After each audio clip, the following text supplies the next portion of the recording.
Good morning and afternoon, everyone, and welcome to the webinar series Christmas in July. We absolutely recognize that it is now September. However, the idea of Christmas in July is that you can spend the several months ahead of time getting ready for the holidays. So this particular webinar is again part of a four-part series that we have looking at how we can help you get ready for Christmas. And in here, this webinar today, we're going to be looking at expanding your channels for the holiday season and beyond. If you're a business owner, you know it's not just about the holiday season, and you know that you're always planning and working on things. So today we're going to talk to somebody who has been building their business for quite some time now, and we're excited to see what he has to say. I am going to try to advance my slides, which are not advancing. Let's see here. There we go. Excellent. So my name is Christina. I'm the Director of Marketing here at Webgility, and I will be your host today. I'm going to introduce to you Ty and Stephanie of Pennington and Bales. Ty, I know you're on the phone, and I understand that you guys, as small businesses, often have some issues going on right now, so Stephanie may or may not be joining us, but if you just want to introduce yourself a little bit, Ty, that would be great. Yeah, good afternoon. Yeah, my name's Ty Bales, and yeah, my wife and I run a collegiate apparel company. We design, manufacture, and sell collegiate licensed apparel all over the country. We manufacture in different parts of the world, and we sell online. We sell wholesale to other stores, and then we recently opened up our first bricks and mortar store here in Gainesville, Florida. Excellent. Good. So multiple channels, and we continue to look at new channels quite often. Perfect, and we'll talk a lot about that today. Thanks so much for being here today, sharing your stories and your experience. Again, I think it's important for people to sort of understand and recognize what you guys have done, what's worked, what potentially has not worked. Maybe what you would do differently if you'd known then what you know now. So it should be an interesting hour that we have here. So in terms of the agenda, I'm going to go through some housekeeping items. We just, again, said hello to Ty, and again, hopefully Stephanie will be able to join us at some point throughout the webinar. And we're going to talk a little bit about why, where, and how you should expand your channels. And then we'll talk a little bit about best practices for scaling. And then I'll talk a little bit about how Webgility can help with that. And then we'll end with some Q&A. But please feel free to add Q&A as we're going along. Again, we can incorporate those questions into the webinar as we're going along. And then, like I said, we will have quite a bit of time at the end to talk about that. So in terms of housekeeping, everyone is set on mute. Again, if you have any questions, please submit them via the question box on your panel.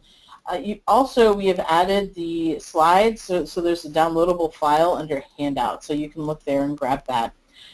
If we don't get to your question today, we will certainly try to follow up after the webinar, and then we will also be sending out the webinar recording and the slides after we go through the webinar. They usually come out a couple of days later. And then finally, we have a survey at the end, and we'd love it if you could fill that out because it really helps us sort of determine which webinars we should be doing and what will be most beneficial for you.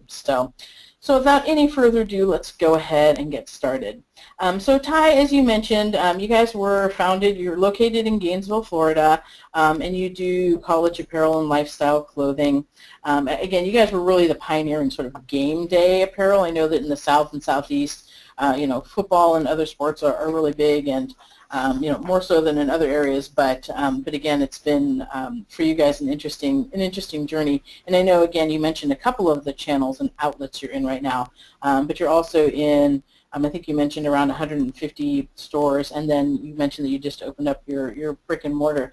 But do you want to kind of walk us through how you guys started the company itself, and that fateful day, fall day, around a football game?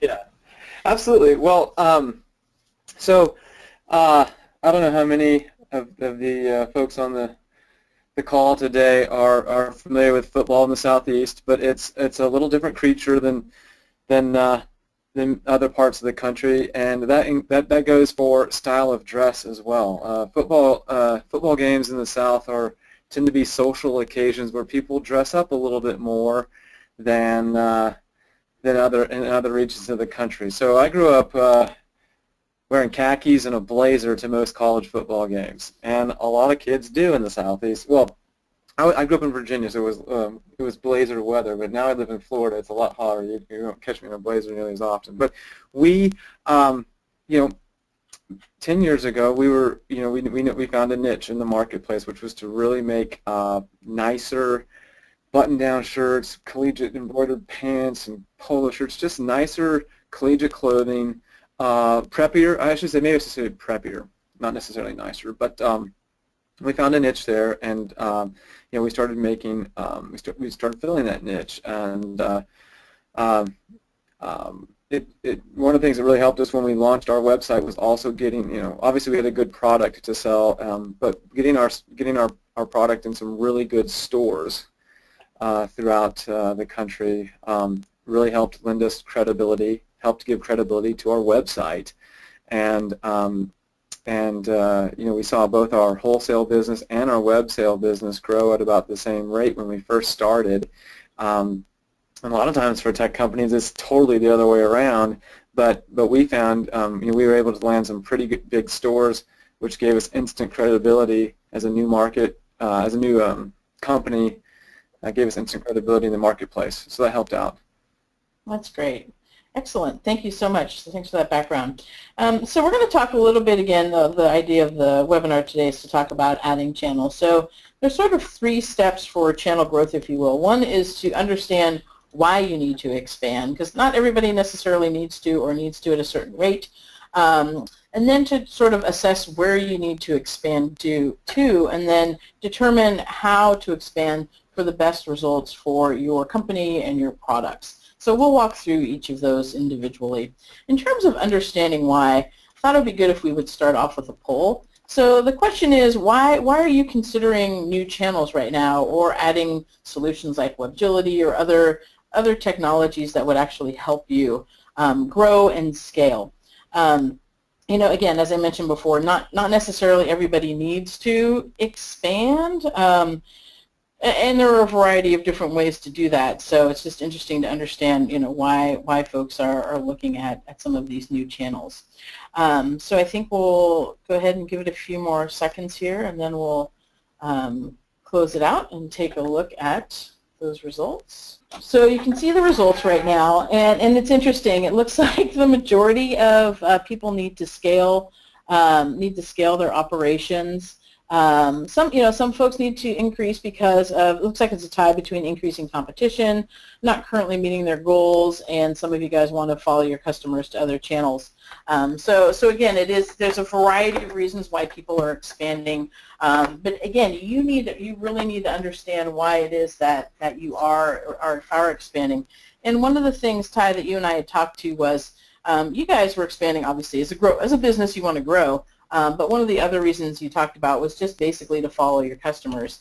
If you are not where your customers are or where your type of product is, then you're going to have difficulty surviving. And again, we also talked a lot about how it's a new market out there. You really do have to understand your customers and where they're shopping today. And those are changing dramatically. At one point they were shopping at brick and mortars, and then maybe they were shopping online specifically or website. And now people are able to, shop on other marketplaces and other areas. So it's really important to again, understand where your customers are, and also, how to find new customers. So Ty, you talked a lot about how, again, you guys work a lot with collegiate licenses, and that's one area where you guys can expand. So I don't know if you want to talk a little bit about that. Yeah, absolutely. So, one of our ways of expanding and growing our business is to add new schools, which take us into those local marketplaces, and enable us to open up new bricks and mortar stores in that area, and develop a web strategy, build our brand in those communities, and start selling more direct on our website as well. We've always used kind of the local bricks and mortar store in conjunction with as a way to also leverage our brand and grow our web business. But certainly by adding new schools has given us an opportunity to go into new marketplaces. Yeah, and at one point you mentioned, back in the day, maybe last year, your customers would have been disappointed had you picked certain channels, especially like in Amazon. But now it's sort of become the norm. So, can you want to talk a little bit about sort of your decision in terms of which channels make sense for you, depending on where your customers are going? Yeah. So, I mean, like most businesses, niche businesses anyways, we have ours, and our niche business has always been to fill the clothing need in kind of that higher end, preppier, almost custom clothing type of niche. And so in many ways, we're selling into the same stores and the same markets that a lot of designer brands are. And so we had to be our wholesale partners, we had to be really careful about how we protected our brand, and also protecting their stores and their individual brands. So, I would say in where most of our stores are in the southeastern part of the country, Amazon and eBay especially have been frowned upon by local retailers, and in some regards the customers as well. So we had to kind of guard ourselves against that. I think early on too, designer brands shied away from some of those channels because they thought it would hurt their brand. I feel like, and we've kind of protected ourselves against that. We've protected the bricks and mortar partners that we have. But the last couple of years, we've been looking, and we've changed our focus, and now I think it's become more acceptable, especially if you're a small niche brand. Amazon and eBay seem to be way more acceptable, and it's not going to hurt us with our bricks and mortar stores that we sell to now. The perception has changed, Right. especially with Amazon. I think it's changed in, again, with what consumers are looking for. Maybe that's just sort of the ease of purchase or return or shipping timelines, that kind of thing. But one thing that we also talked about really was that, web is sort of the new brick and mortar. Customers are loyal to specific websites even nowadays. I myself will always go to Amazon first and look for something, even if I might think that it might not even be on Amazon. But I'll go there, look at prices, and from there I'll kind of expand out to some of the other stores and see if I can find it, at a more reasonable price, or if I'm looking for something a little different. So, and one thing you had talked about was sort of the, being in as many locations as possible, but still being able to protect your brand and being loyal to your distributors and to your customers. And that's really critical for you guys, I know. And again, it's something that, again, people need to think about as they're expanding. It's like you can expand into, a lot of different channels, but if it is sort of having an impact on, your reputation, then you need to sort of, think about that. So we talked about this being in as many stores as possible. Can you sort of talk about your sort of thought process between wanting to be in different stores, not wanting to get left behind, being smart about your expansion, that sort of thing?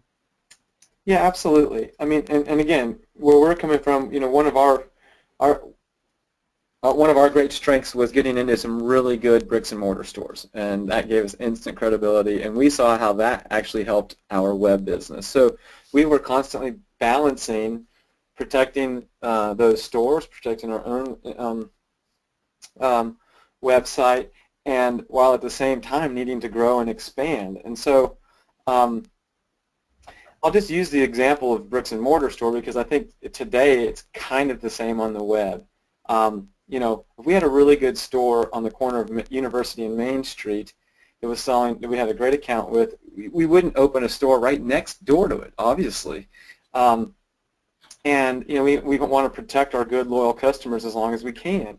And I think to some regard, that kind of mentality, you need to have that kind of mentality when you're also looking at web expansion. And if you've got a great, we sell collegiate sportswear, so there is one monster in our in our industry. It's a $1 billion business, and there's a couple other really big companies that are kind of biting at the heels of this other company. So, we have to make decisions every day. Like, okay, do we want to sell to the new company, or do we want to sell to the company that's been with us for a while? And realize that you can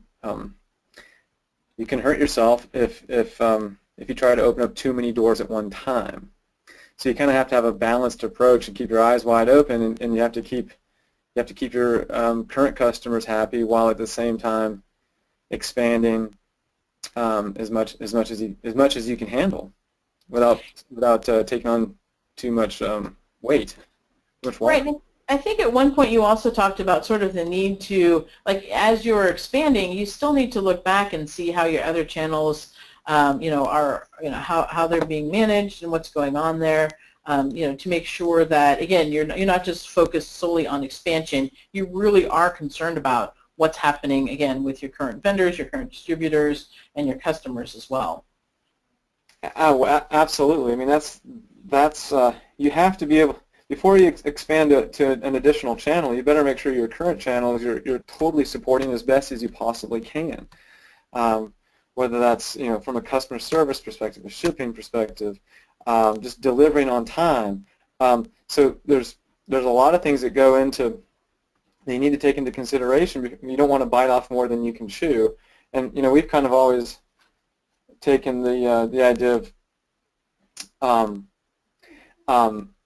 under promise and overachieve with our customers, whether they be a wholesale, a web customer, or whatnot. So, I know one area we used to struggle at was with our distribution, and we went through a handful of different third-party distribution centers over the course of 5 years. We had over the course of one 5-year period, we had 3 different distribution centers that we were using, and it was difficult, and it made expansion difficult. We weren't even considering new channels because we were doing a bad job handling our current channels. And until we got that problem resolved, which was a big investment for us, but we ended up opening our own distribution center and warehouse, and our inventory is more accurate than it's ever been. Our turnaround time is more accurate than it's ever been.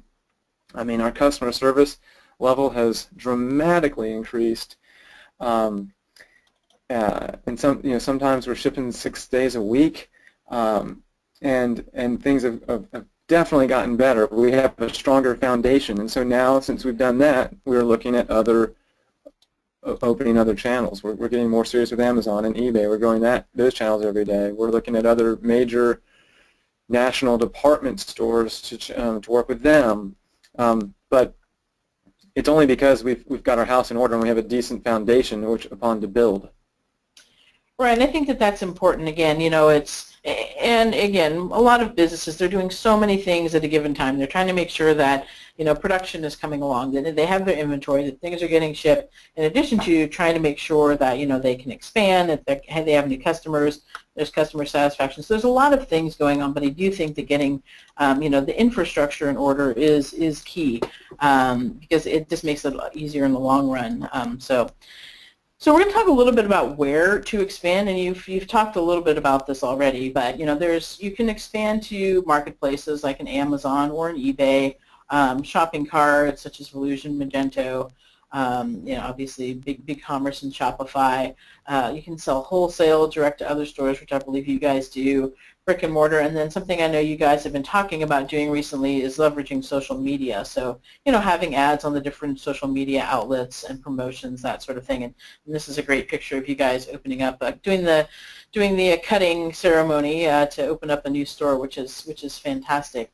And you guys are in most of these, or you guys are in a lot of these channels, but can you tell us a little bit about how you decided or inadvertently stumbled upon some of these channels, and sort of what your thought process and decision was as you decided to go down that path? Yeah, we're pretty small company, and we don't have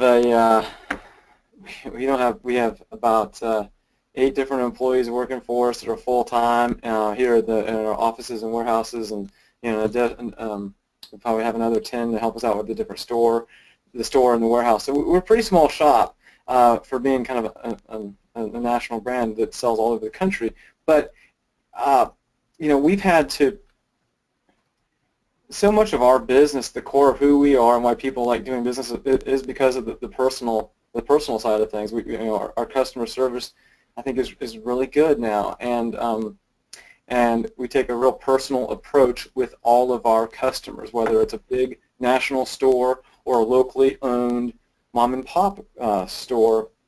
We try and give them the same amount of attention and the same personal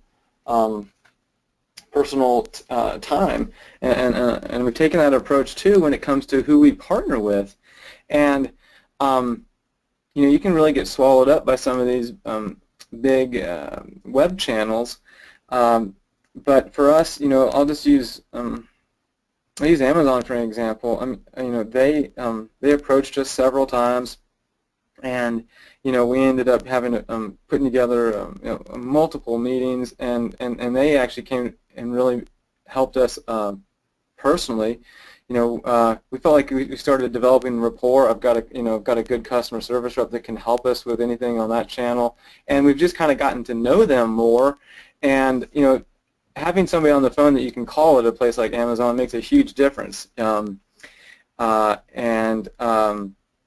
terms of putting the time and the expense into opening up a channel like that, because it is costly. It does take time, whether it's Google Shopping or Amazon or eBay, or you're going to open up some new channel with a large department store. All that it takes a lot of time and money, and so we have to go kind of, part of it is with our gut and who we can develop good relationships with and feel like that we can count on.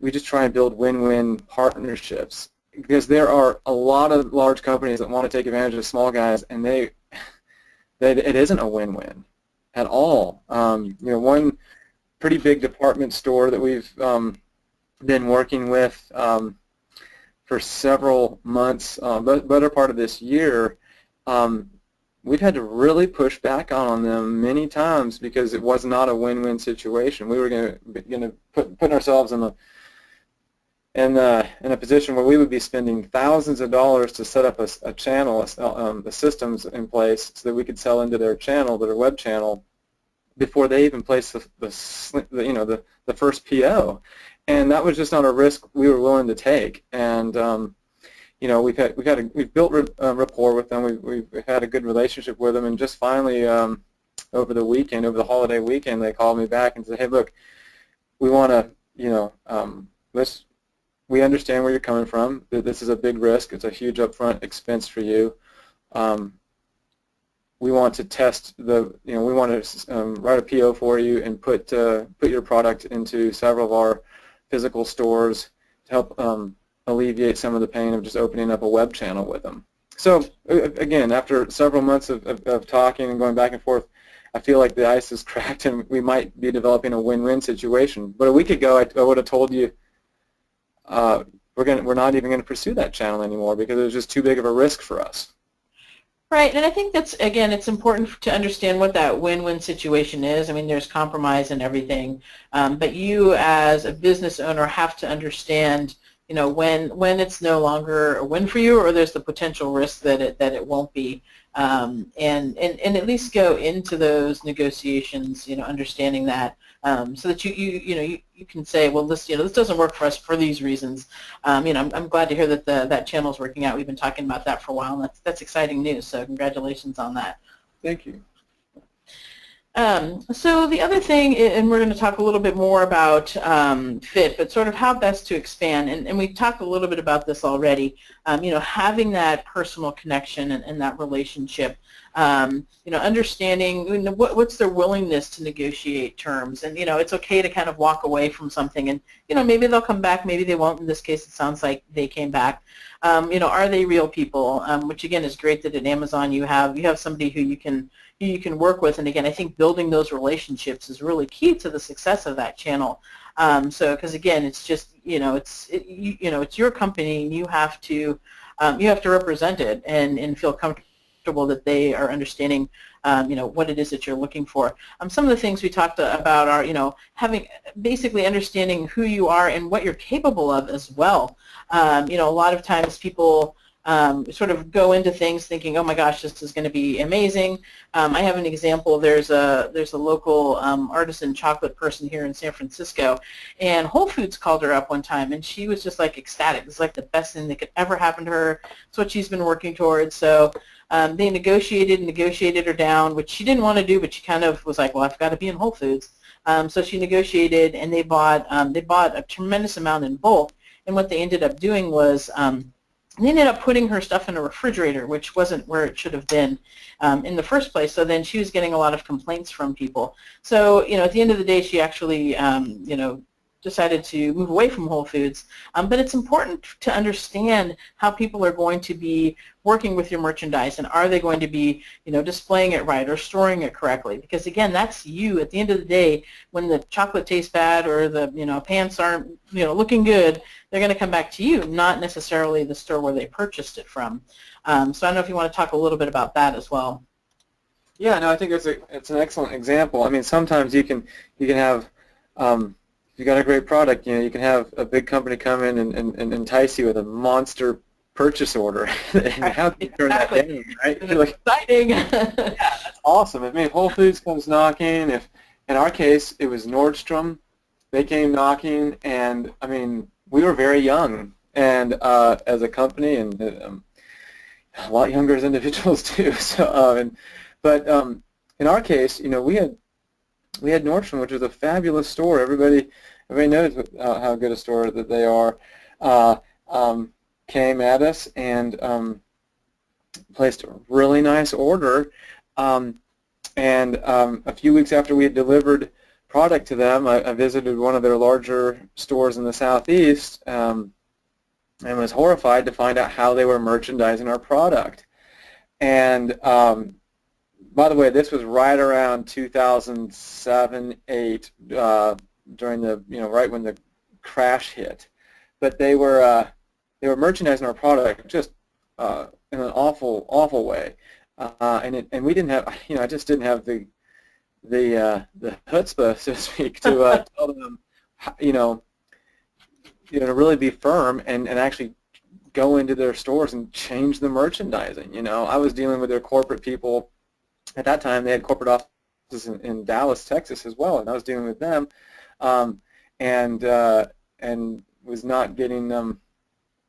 It was just difficult. I should have just literally gone to the stores and talked to the merchandising managers and helped them merchandise the stuff correctly, and we would have had much better results. But I didn't have the guts to do that, to tell Nordstrom they were wrong, and therefore.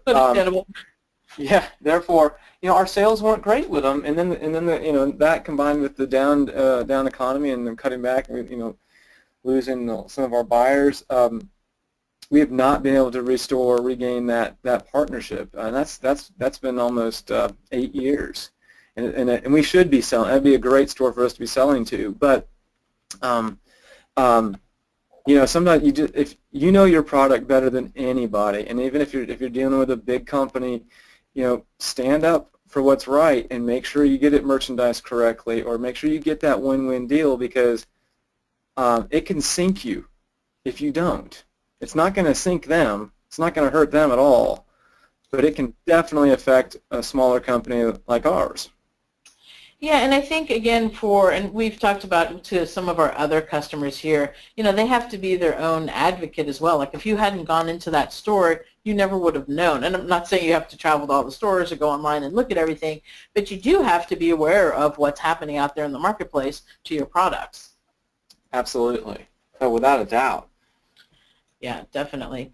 So, we, in terms of, again, trying to find the right place for you, sometimes you really don't have a choice. You need to be on Amazon because that's where your customers are. But you also kind of need to understand that, I'm kind of harsh here. Amazon doesn't negotiate. They do. But I think that it's more critical for small businesses and small and mid-sized businesses to understand, learn how to compromise with some of these channels without jeopardizing their mission, which you talked a lot about, again, whether it was Nordstrom's or, others. But, again, it's a bit of a conundrum for you. You want to expand, your customers are going to Amazon and eBay, but they make it difficult in terms of, the integration expense and, not really having to negotiate with you. So in some cases you do need to compromise. But again, I think, you need to understand sort of what your threshold is and when it becomes not a win-win situation anymore. Again, you just don't want to jeopardize your mission. And I know you talked about a customer in Colorado example, and I know that you guys have the same sort of standards that Amazon has. You try to get things out to them as quickly as possible. You deal with returns in a nice manner. So I don't know if you want to kind of walk through your example of the person that was in Colorado. So sometimes, sometimes you just, if you decide to open up a channel such as eBay or Amazon or any sort of channel where your ranking is important and where customers can go on and rank you as a vendor, sometimes you just have to kind of take one for the team, and so we had a customer that had changed. I mean, we ship most stuff out same day, which is pretty good for a small company like ours. We actually had he placed the order on Amazon. We almost immediately got it turned out, and then that evening, I guess when he got home from work or whatever, sent us an email and said, "Oh, by the way, I gave you the wrong shipping address. You can't ship USPS to my house. You have to ship FedEx or UPS." Well, the package had already gone out USPS, and so the next day we were having a hard time getting back and forth with the customer, and he placed a $150 order with us, which is that's a decent size order, online order, but we went ahead and just sent him a duplicate order to his corrected address, at the risk of not getting our first order back, maybe losing $150. Long story short, he was thrilled. He got the package before he thought he would, and this time we were lucky, and our package came back to us. But again, we didn't even blink. We wanted to make sure we had excellent customer service, that we got it out quicker than what was expected, and made sure that he had those University of Texas Longhorn shorts for his big golf tournament that he was going to, or something like that. So happy customer, and at the risk of maybe losing $150, but it ended up being a win-win for us. But you just sometimes when you especially, we are just starting. This is new with us, so we're going to do everything we can to get good ranking with them, and there's a cost to that.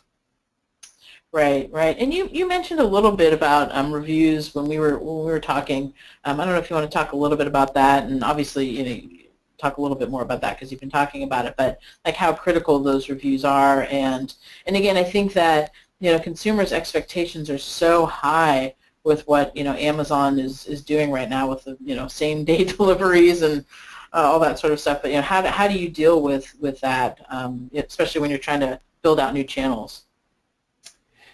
Yeah, it's tough. I mean, the approach that we've always taken, again, it's kind of, we always try to,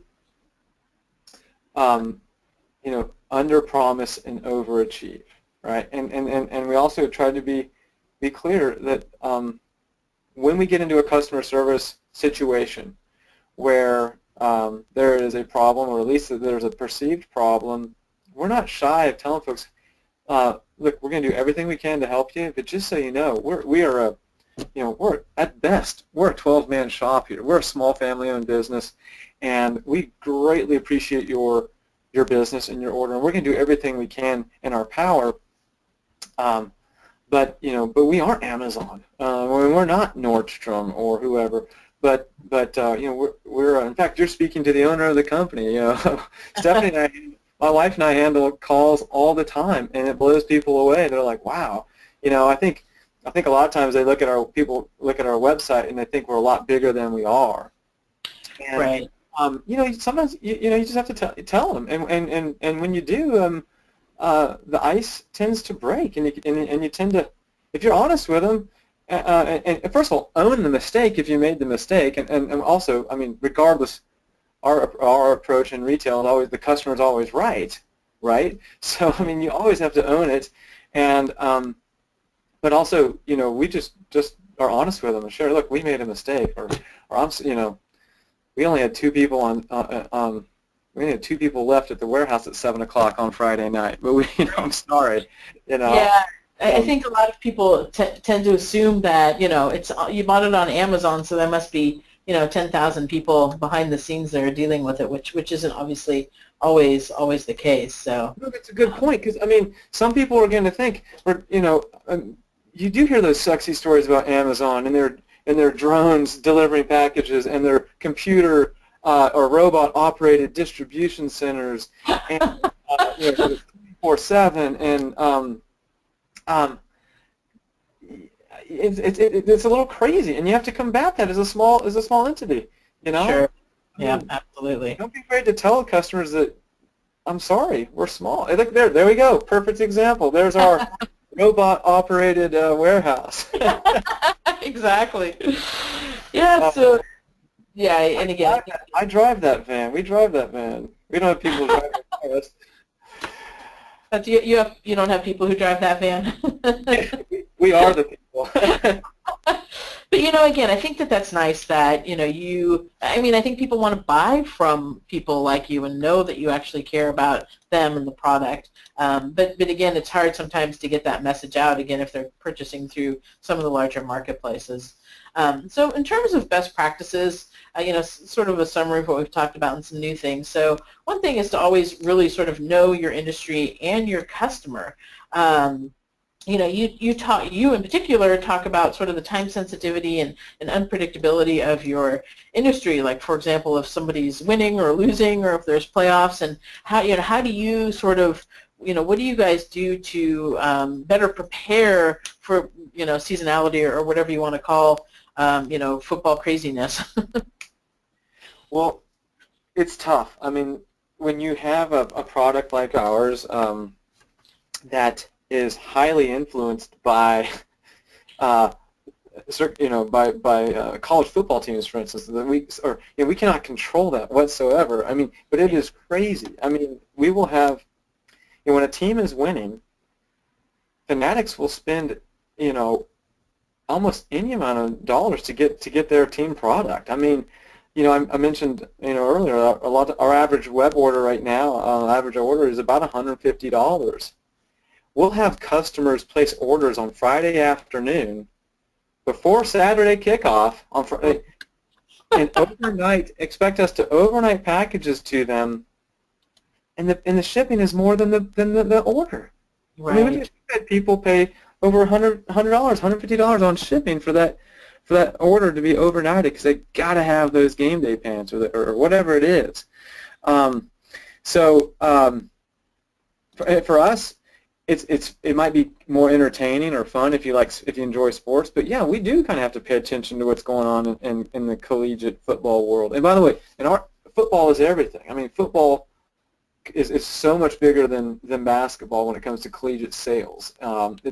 Basketball doesn't even register very much, and not even University of Kentucky or some big school like that. But so football is very, very important. We have to, you know, we do have to kind of watch it and see, hedge our bets, and place larger orders for the Ohio States and the Alabamas of the world, and maybe not go so deep on the New Mexico states of the world or something like that. Right. Right.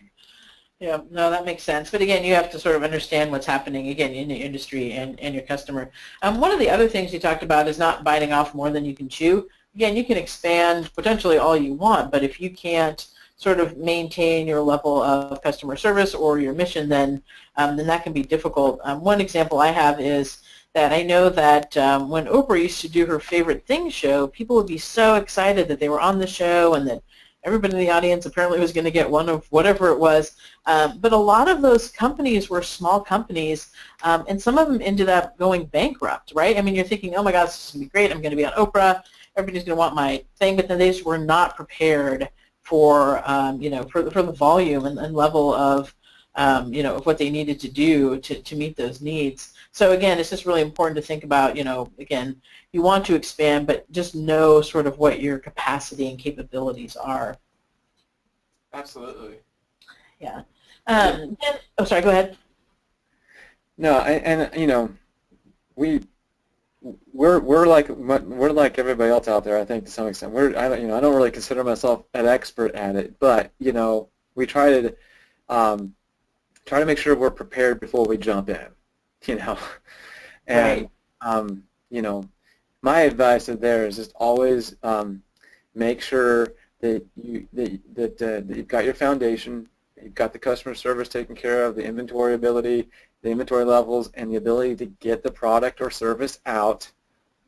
And once you're confident there and that you can take it to the next level, then you pick your next best partner channel. Right. Yeah. Somebody's asking about how do you you don't have to share any trade secrets necessarily, but how do you pick the colleges you license from, and is that a tough process? I know I went to University of Oregon, and I know that you guys are potentially having problems getting licenses from there. So no, it's funny. We would love to. We'd love to do the Ducks. They're the new. They're a very hot team. I mean, they're a hot brand all over the country. I mean, I live in Gainesville, Florida. You know what's there? That's it's Gator country. And when you see little junior hires, skateboarding around Gainesville wearing Oregon stuff, you're like, what the heck?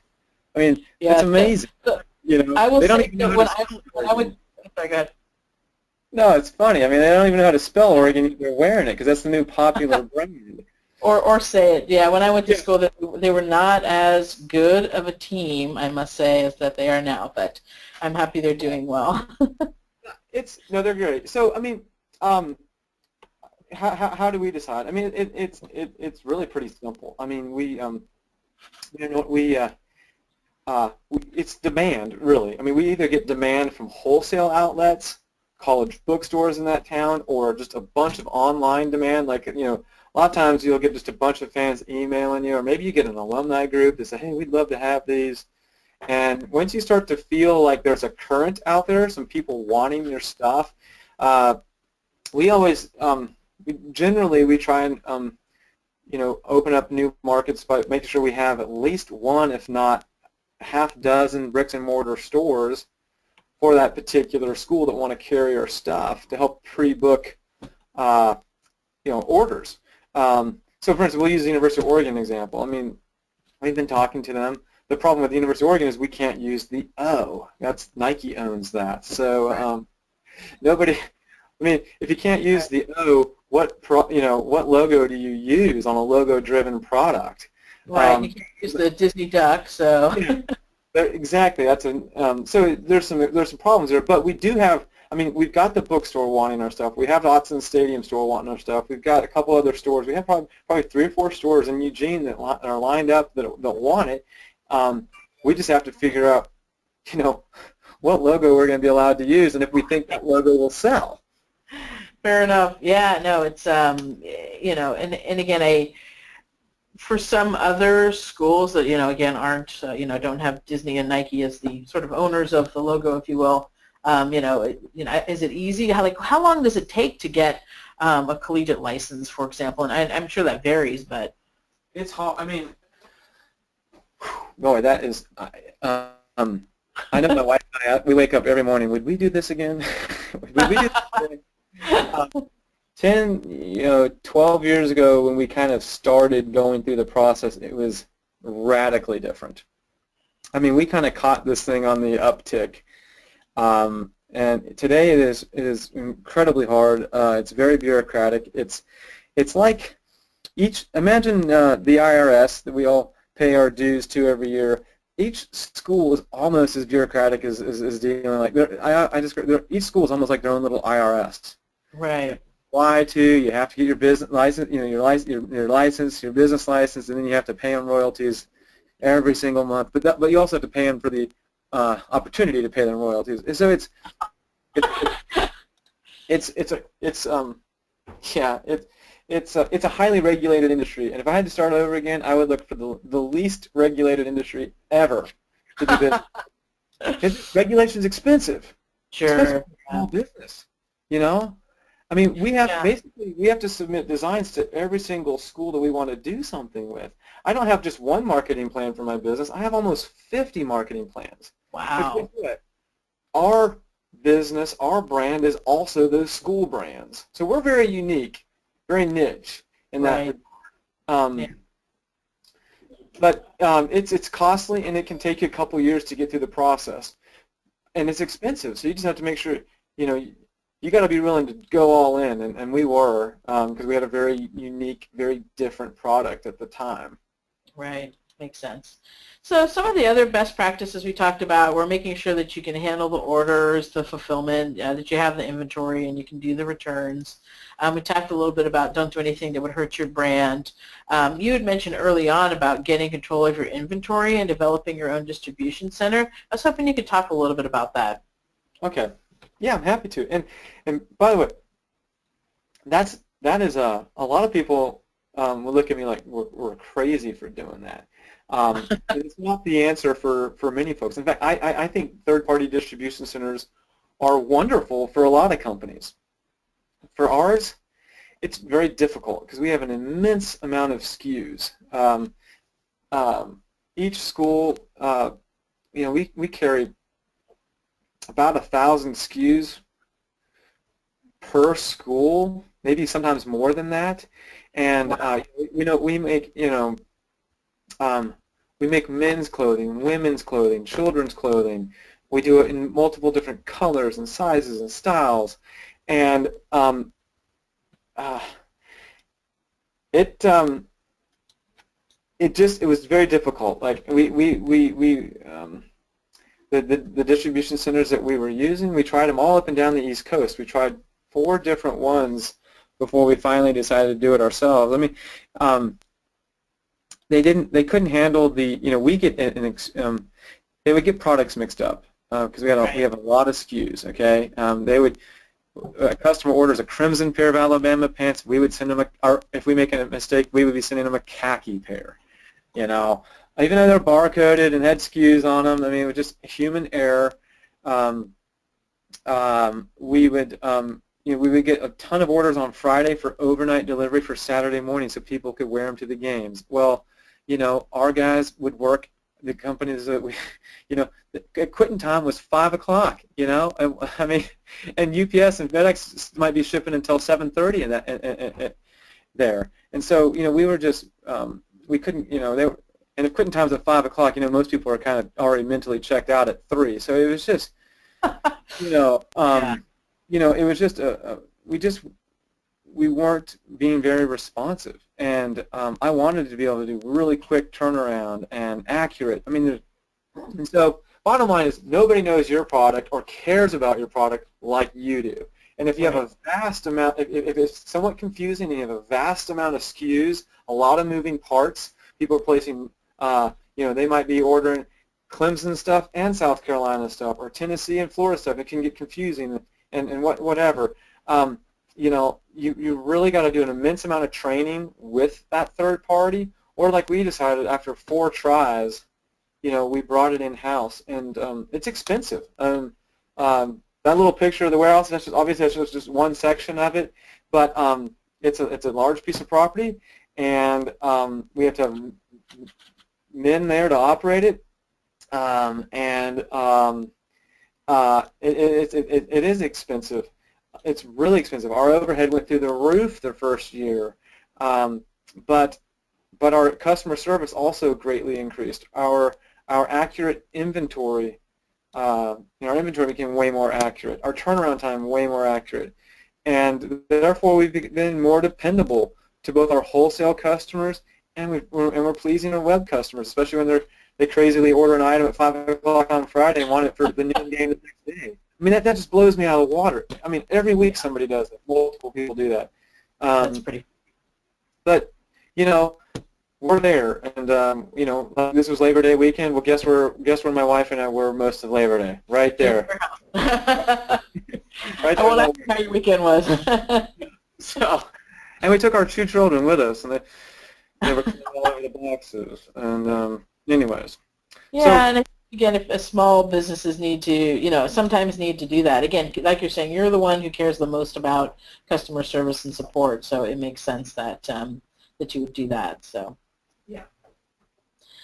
So the other thing in terms of best practices is basically setting a foundation. You talked about having an infrastructure in place, implementing technologies that would help you do, help you serve yourself and your customers a little better. So I'll talk a little bit about what Webgility does, and then you're welcome to pipe in and talk a little bit about how you guys have leveraged it. But basically what we do is we act as an e-commerce connector. We've been working with over 40 shopping carts and marketplaces, including Amazon and Etsy and all the other ones that that Ty had been talking about, and we manage the multi-channel inventory.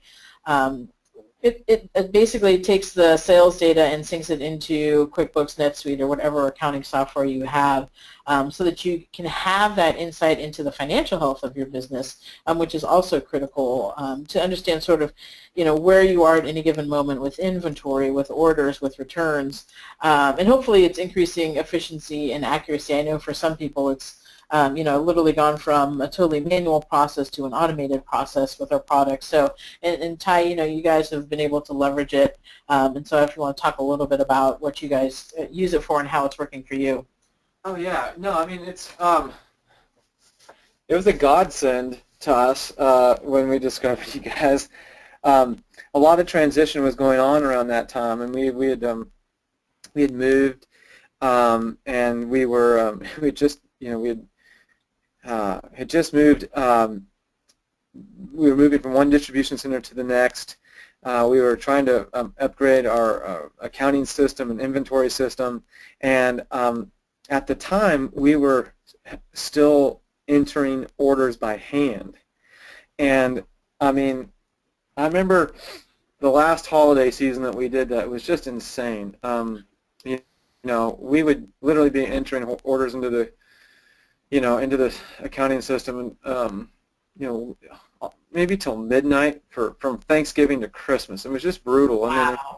And we had I'll never forget a young man, Evan, worked for us, and I think we may have chased him off, after Christmas.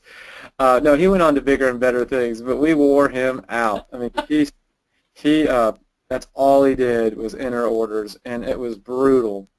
And when we found you guys, it was just like it was a whole new world.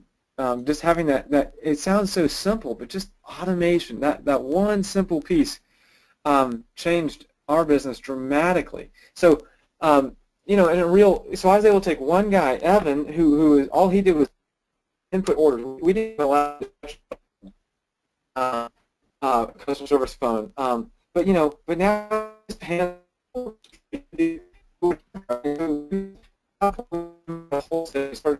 wholesale customers, answering phones. I mean, we gained an entire employee, if not more, through just the automation process. If that makes sense, that's a good way of describing what it did for us. Yeah, and I think for some of our other customers, like you're saying, it turns a manual process into an automated process, and because of what you now have access to, and when you have access to it, hopefully it helps you make better decisions in terms of which inventory you should be producing more of, or whatever sort of critical piece of data or insight you need to run your business more efficiently. Hopefully gives you that and helps you sort of with the expansion as well. Excellent. So I think we're running a little short on time here, so I'm going to go ahead. We have another webinar coming up that's talking about shipping and fulfillment if you guys are interested. We already did one on getting your books in order and how to have how to deal with inventory, which Ty, you talked a little bit about. But I think we'll go ahead and do a little bit of Q&A. Unless there's anything else you'd like to sort of say right now before we head into Q&A. Me? Yeah. Oh, sorry. Yeah. No, it's been great. I mean, I hope. My wife and I can easily say that Webgility was one of the best technology decisions we've made in the last 5 years, without a doubt.